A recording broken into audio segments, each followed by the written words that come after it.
එක පැත්තකින් මුළු පලාතක්ම ඇවිලෙන මහා ලැව්ගිනි, තවත් පැත්තකින් මුළු නගර පිටින් යට කරන මහා ගංවතුර, තවත් පැත්තක බොන්න වතුරමිදක් නැතුව වේලිලා ඉරි තලලා යන මහපොළොව. ඔබ හිතනවාද මේ හැම විනාශයක්ම සිද්ධ වෙන්නේ අහම්බෙන් කියලා? නැහැ.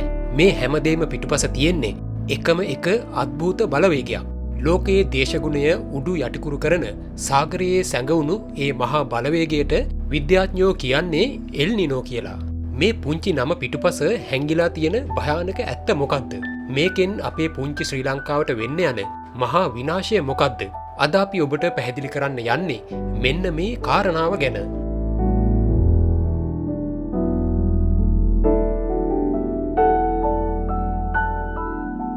මුලින්ම අපි සරලවම තේරුම් ගනිමු මොකක්ද මේ එල් නිනෝ කියන්නේ කියලා. විද්‍යාත්මකව බැලුවොත් මේක සිද්ධ වෙන්නේ පෘථිවියේ තියෙන ලොකුම සාගරය, ඒ කියන්නේ පැසිෆික් මහා සාගරයේ සමකය ආසන්න ප්‍රදේශයේ මුහුදු ජලය අසාමාන්‍ය ලෙස උණුසුම් වීම නිසා තමයි මේ තත්ත්වය ඇති වෙන්නේ.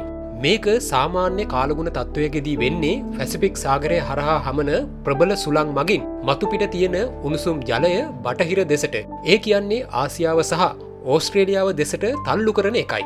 එවිට ඒ හිස්වන ඉඩ පිරවීමට සාගර පතුලේ තියෙන සිසිල් පෝෂ්‍ය පදාර්ථ පිරුණු ජලය ඉහළට මතුවෙනවා. හැබැයි එල් නිනෝ වසරකදී මේ කියන සුළං රටාව සම්පූර්ණයෙන්ම අඩපණ කරනවා. නැත්නම් සුළඟ ප්‍රතිවිරුද්ධ පැත්තට හමන්න ගන්නවා. එහි ප්‍රතිඵලයක් විදියට ආසියාව පැත්තට යා යුතු ඒ මහා උණුසුම් ජල කන්දරාව ආපස්සට ගලාගෙන ඇවිත් දකුණු ඇමරිකානු වෙරළ තීරයේ රැඳෙනවා. ඉතින් සාගරයේ සිදුවන මේ පුංචි වෙනස්වීම මුළු පෘථිවියේම වායුගෝලීය පීඩනය සහ වලාකුළු හැදෙන රටාව සම්පූර්ණයෙන්ම වෙනස්වීමකට ලක් වෙනවා.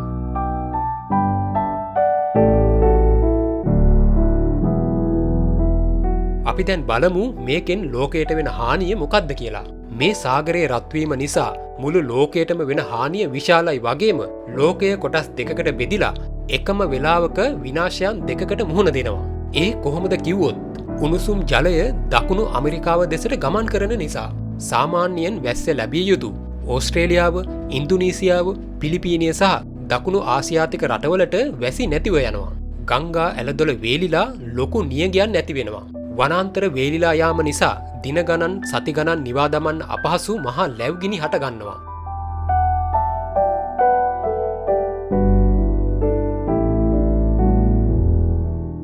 ඊළඟ කාරණාව තමයි මහා ගංවතුර සහ නායයන්. සාමාන්‍යයෙන් වේලි කාලුගණයක් තියෙන දකුණු ඇමරිකාවේ පේරු, ඉක්වදෝරය සහ ඇමරිකාවේ සමහර ප්‍රදේශවලට මෙතෙක් ඉතිහාසයේ නොලැබුණු මහා වැසි ඇදහැලෙන්න පටන් ගන්නවා. පසුව මේ මහා වැසි නිසා සමහර නගර පිටින් ගංවතුරෙන් යටවීම වගේම කඳුකර ප්‍රදේශවල නායයම් අවදානම් පවා ඇති වෙනවා.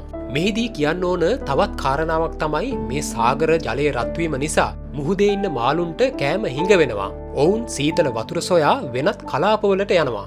ඒ වගේම මුහුදේ තියෙන ඔක්සිජන් මට්ටම අඩු වෙලා ලෝකයේ තියෙන වටිනාම කොරල් පර පවා විනාශ වීමේ අවදානමකට ලක්වෙන බවත් තොරතුරු වල සඳහන් වෙනවා.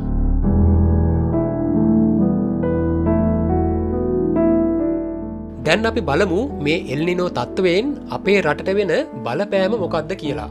නිරිත දිග මෝසම අක්‍රිය වීම නිසා ලංකාවට වැඩිම වැසි ප්‍රමාණයක් ලැබෙන මැයි ඉඳන් සැප්තැම්බර් වෙනකම්ම තියෙන නිරිත දිග මෝසම් වැස්ස මේ එල් නිනෝ නිසා ගොඩක් දුර්වල වෙනවා. මේ නිසා රටේ ප්‍රදේශ රැසකට විශේෂයෙන්ම ඌව, උතුරු මැද සහ නැගෙනහිර පළාත්වලට දරුණු නියඟයක් ඇති වෙනවා. මේ හේතුවෙන් අපේ රටේ ප්‍රධාන වගාව වන කුඹුරු ගොවිතැන් කිරීමේ අපහසුතා ඇති වෙනවා. වැව්වල වතුර සිඳී යාම නිසා ගොවීන්ට වගා පාලු කරන්න සිද්ධ වෙනවා. සහල් නිෂ්පාදනය අඩු වෙනවා වගේම වගාවන් විනාශ වීමේ අවදානමක් ඇතිවීම නිසා වෙළඳ පොලේ ආහාර මිල ගණන් අහස උසට නගිනවා.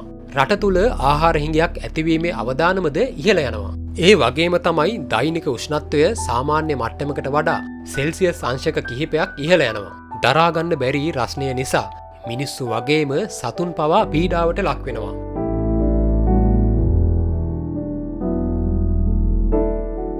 දැන් බලමු මොනවද අප ගත යුතු ක්‍රියාමාර්ග කියලා.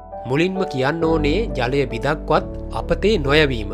නිවෙස්වල, රැකියා ස්ථානවල වතුර පාවිච්චි කරද්දී උපරිමයෙන් සහ අර පිරිපැස්පෙන් පාවිච්චි කරන්න ඕනේ. කෙටියෙන්ම කිව්වොත් නිකරුණේ වතුර නාස්ති කිරීම වහාම නතර කළ යුතුයි. ඊළඟට විදුලිය සුරැකීම.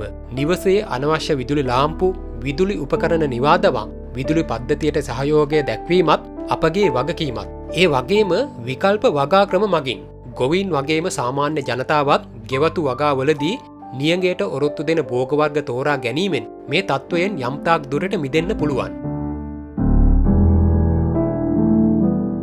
ඉතින් මේ සිද්ධියේදී සොබාදහම අපට අනතුරු අඟවන්නේ කලින්මයි. ඉතින් මේ එල්නිනෝ කියන්නේ සොබාදහමේ හැසිරීමක්. මිනිස්සු විදිහට අපිට ඒක නවත්තන්න බැහැ. හැබැයි නිසි කළමනාකරණයකින් මින් වෙන හානිය අවම කරගන්න අපට පුළුවන්.